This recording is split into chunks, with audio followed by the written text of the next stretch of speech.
y ait des interrogations en tout cas sur les véhicules de PSA, c'est bien le cas. Au moins, à titre de prudence, PSA rappelle près de 100 000 voitures, ce qui est forcément coûteux, ce qui n'est pas forcément bon pour l'image. Donc ces affaires de rappel de voitures qui ont touché ces derniers jours Toyota, Honda, maintenant PSA,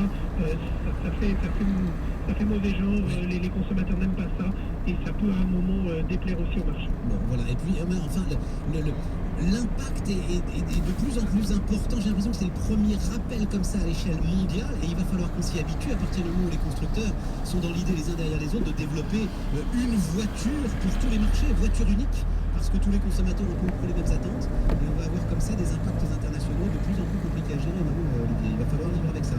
Oui, tout à fait. C'est une espèce de conséquence indirecte et non prévue de la mondialisation dans l'industrie automobile. Et alors, mondialisation à deux échelles, celle que vous décrivez, quand on veut produire une voiture mondiale, et puis aussi le fait qu'aujourd'hui, on a des sous-traitants qui sont d'un peu partout, notamment le fabricant de la fameuse pédale, c'est un Américain. Oui. Et donc, cette affaire en Toyota a presque viré à l'affaire d'État, puisque le Congrès a dit qu'il allait auditionner Toyota. Le constructeur américain a été obligé de se défendre en disant c'est pas moi. Ça a fait une espèce de mini-polémique diplomatique. Voilà, la mondialisation dans l'automobile, là, on ne l'attendait pas.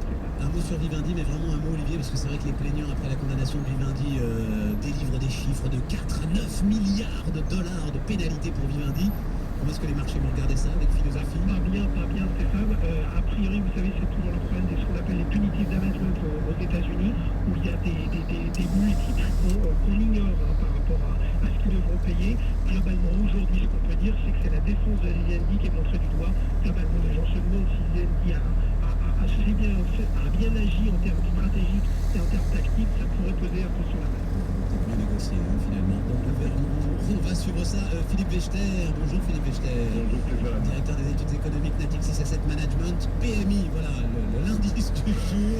Donc produits manufacturiers un peu partout dans le monde d'ailleurs. Voilà, c'est le grand truc du premier jour de chaque mois avec ces indicateurs de conjoncture sortis immédiatement sur le mois précédent. Alors, on a eu ce matin déjà le PMI chinois qui reste très élevé, même si vous savez, il y a deux 1 heure pour faire le 2 kilomètres. officiel, un plutôt sur le secteur privé, l'un va un petit peu